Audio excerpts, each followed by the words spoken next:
G'day and welcome back to the Hotshot build. So this should be the last video in this build series. All we need to do is cut out the body, paint it, put some stickers on, chuck it on the car, charge up a battery, and send it. Now, that all sounded pretty straightforward, didn't it? It's not going to be straightforward. Well, not as straightforward as it should be. So the wing needs to be cut out, obviously.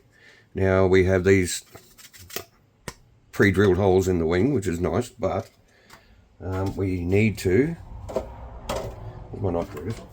We need to, I don't know if you can see, no, you can see over this side, these two holes here.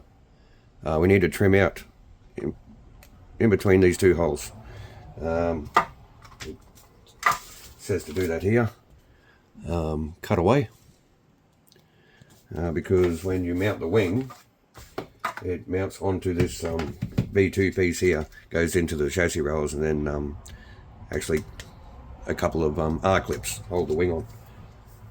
So that needs to be done. Also, obviously the body has to be cut out, but we have to make holes for spotlights, aerials, and a body post.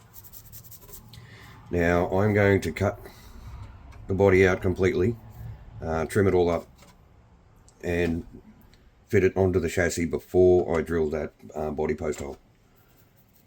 Because I've been caught out in the past doing that, and you make the hole where the dimple is in the polycarbonate there, and it's still wrong. So set it onto the chassis first and just make sure you got that position correct.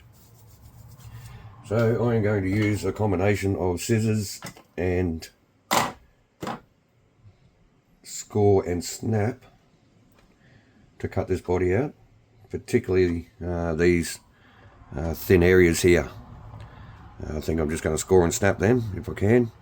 The bulk part of it I'm just going to cut away with the scissors.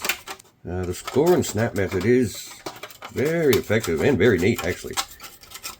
You can get a much straighter cut than with the scissors, but the problem is there,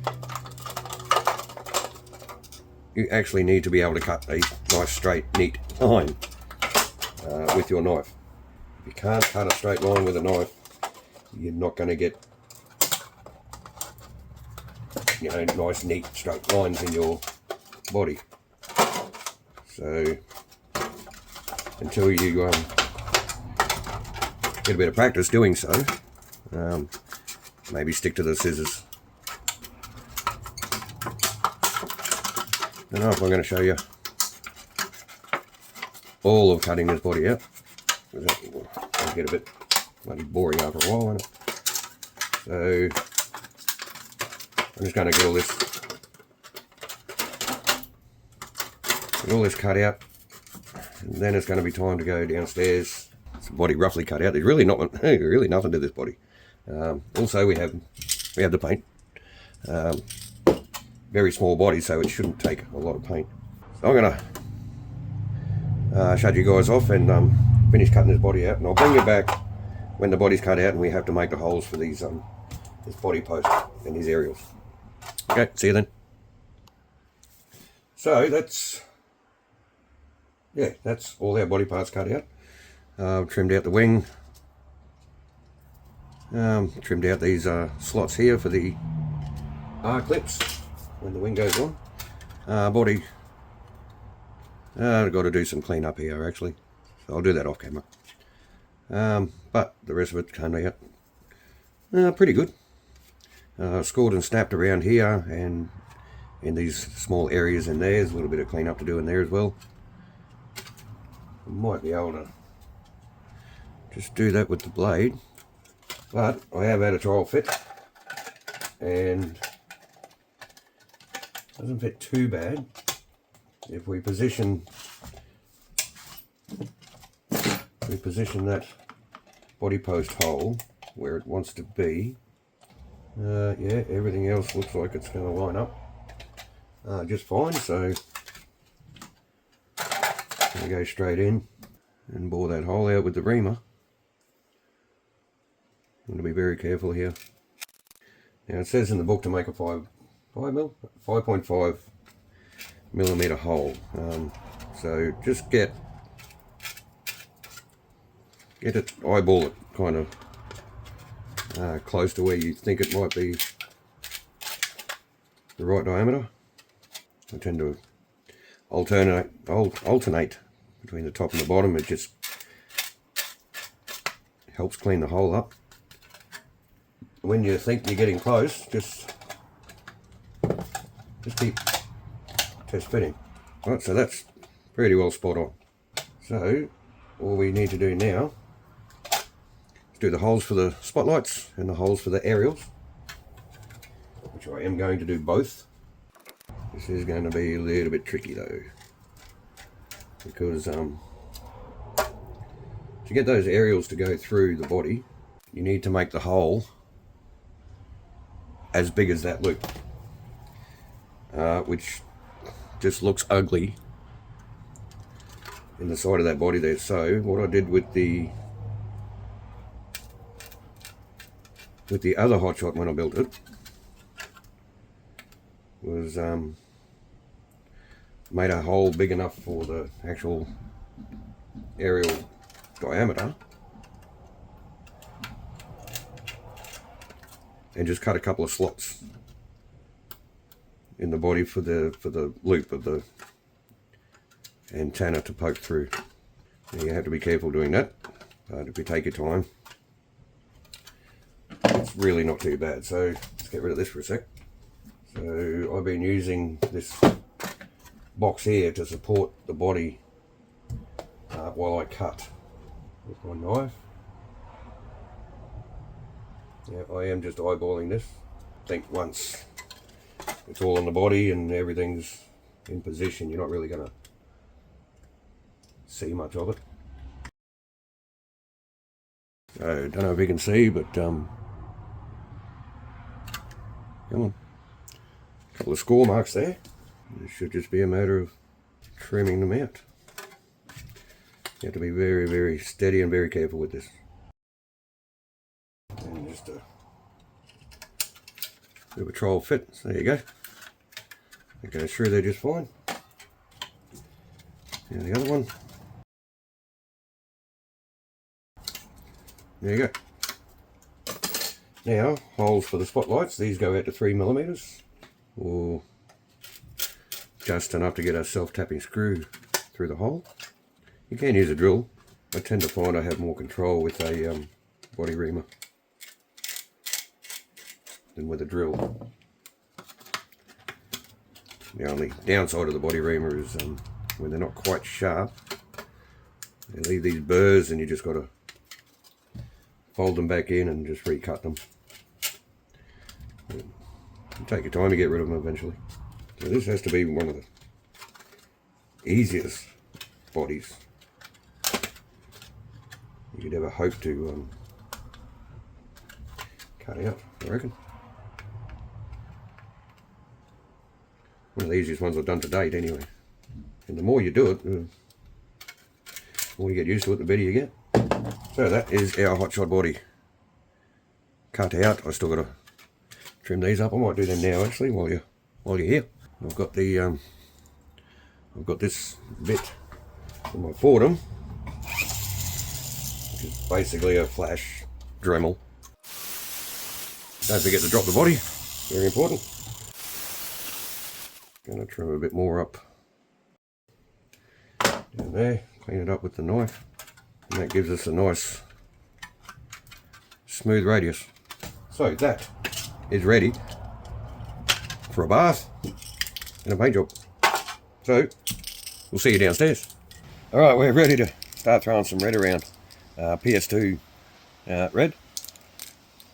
Now, originally I wanted to spray the pearl clear in there first,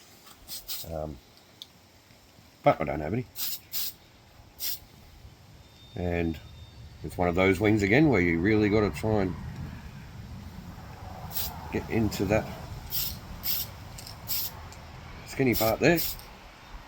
So this red sprays very thin. It's going to be it for the first coat.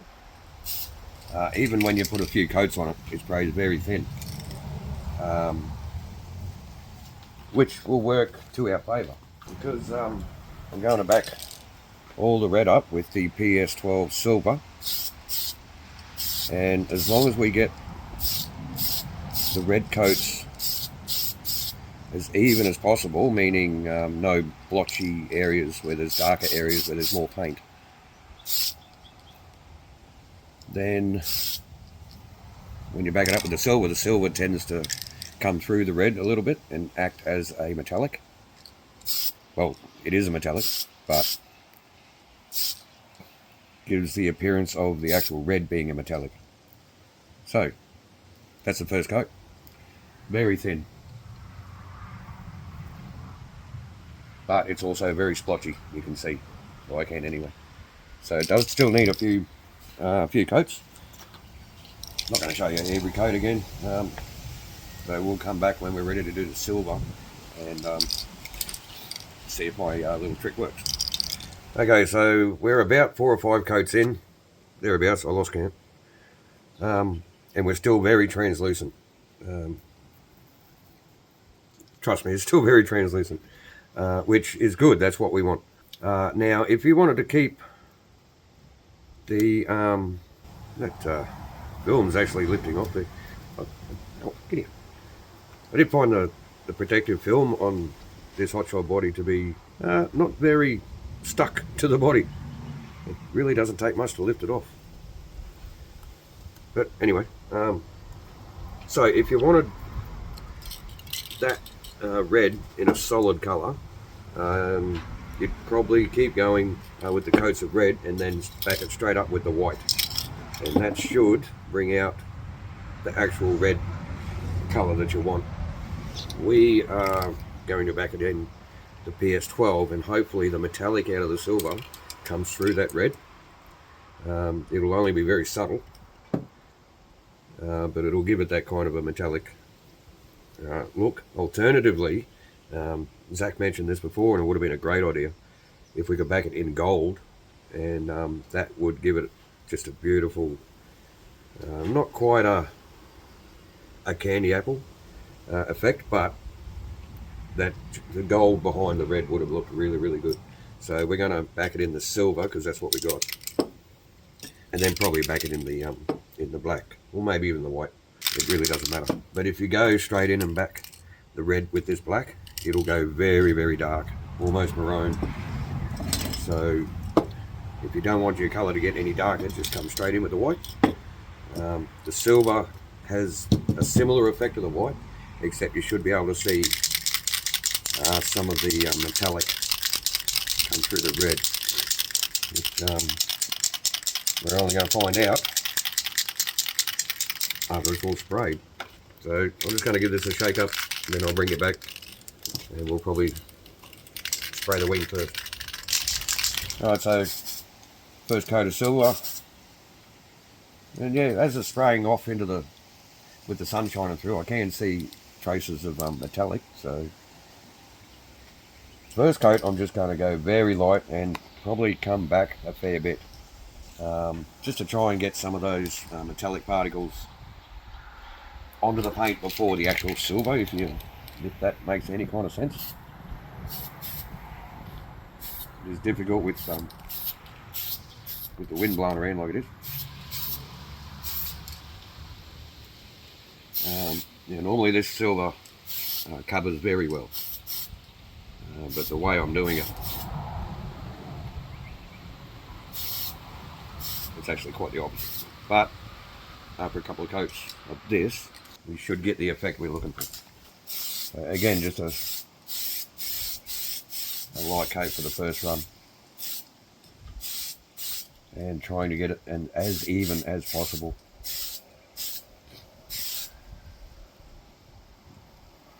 That is going to do it.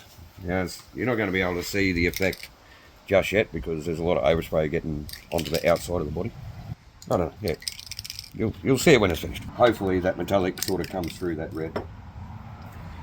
So, same thing. We're not going to show you every coat. We'll come back when the silver's done, and then probably back it in the black and then do the big reveal. Okay, time for the big reveal. Not that there's much to reveal, it's just fucking red, isn't it?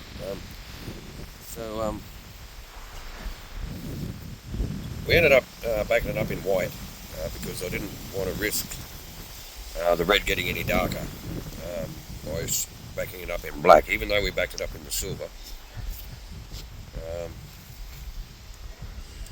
Yeah, I just didn't want to risk any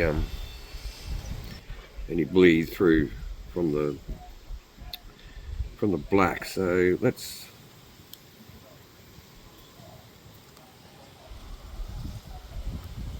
have a good go at trying to peel off this film. This film is so thin. Okay, so at first glance there's not a lot of... Uh-oh. There goes the other part of the body. It's a bit breezy out here. Oh, and by the way, check it out. Hey.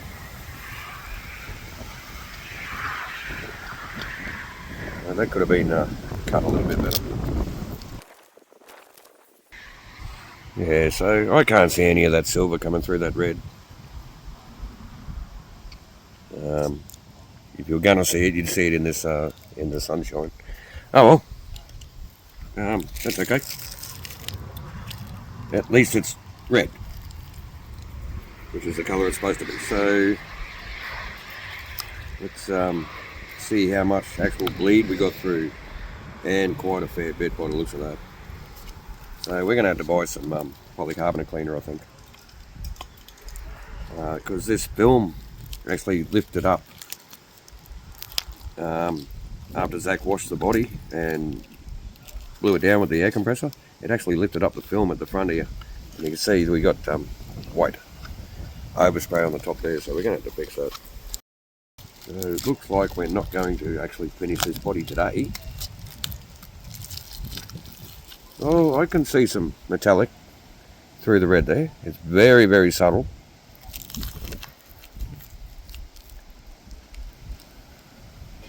Not so much on the top. Yeah, on the sides. It seemed to be a lot thinner on the sides. The red, I mean. Same with the wing. Same with the wing. On the, not so much. You can see a little bit on the sides, yeah. On the inside of those side bits. Yeah, oh, that's okay. That's basically just going to sit like that on the car, isn't it? So, yeah, we're going to have to clean this up as best we can.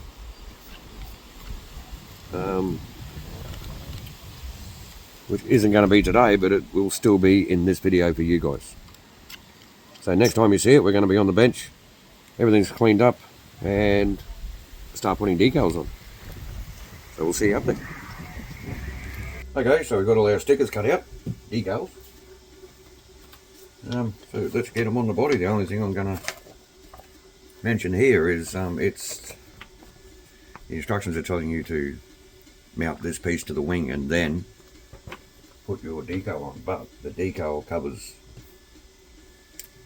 those screw holes. So if you were to screw that mount on first, the sticker would have to go over the screws and that wouldn't look very good. So we're putting the decal on first and then poking the holes out and then screwing that part on later. So bring it back when there's got some stickers on. So there is our finished Hotshot. Now, just for this video and a couple of glamour shots, we borrowed the wheels off the Super Hotshot. I'm really going to have to buy another set of these gold rims because they just look so good on this car. So, we didn't put the crest sticker on the bonnet. It's this one here. It says to put it on in the instructions up here, but it's not actually on the box. So I went with not putting it on. Something else that's interesting that we realised while Zach was doing the decals, these spotties are the bright lights. The spotties, this is off a re-release Hotshot. they came with KCs. Well, I thought that was pretty interesting. So, we got a couple of batteries on charge. We are going to, after we get our glamour shots done of this Hotshot, we're going to put the white rims back on and give it a drive with the boomerang. So I'll see you then.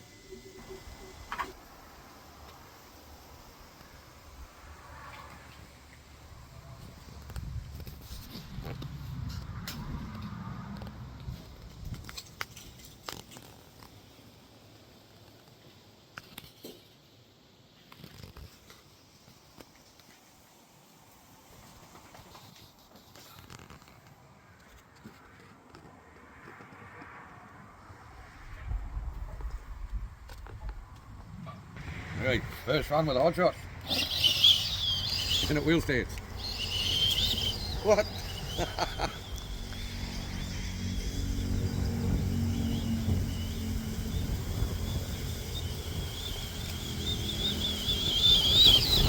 Sounds very, very tight.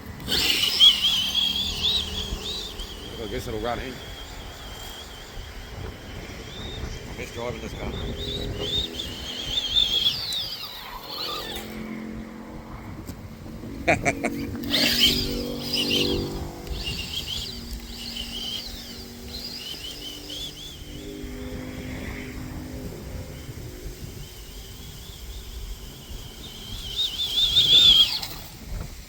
Brakes work. Okay, so to end the video, we're going to give you a bit of running footage with the newly built Hotshot and the oldly built boomerang. The Hotshot's run on the GT tuned motor, as you would have seen in the build. The boomerang is running a torque tuned motor, and after a quick little bit of a sprint around the yard just now, pretty sure the Hotshot's quicker. Can't remember the specs of the motors off the top of my head, but here we go. Let's have a bit of a run. I'll get out of you. Ready? Go.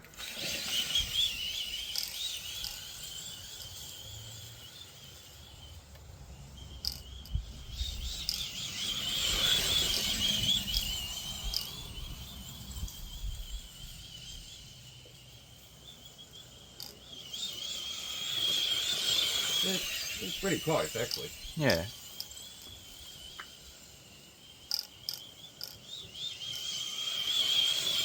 So why does the Hotshot wheel stand and the boomerang doesn't? More acceleration. Could be it.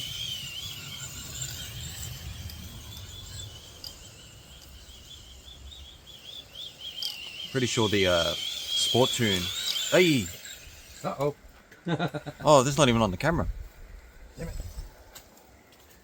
Zach had his first roll over with the Hotshot.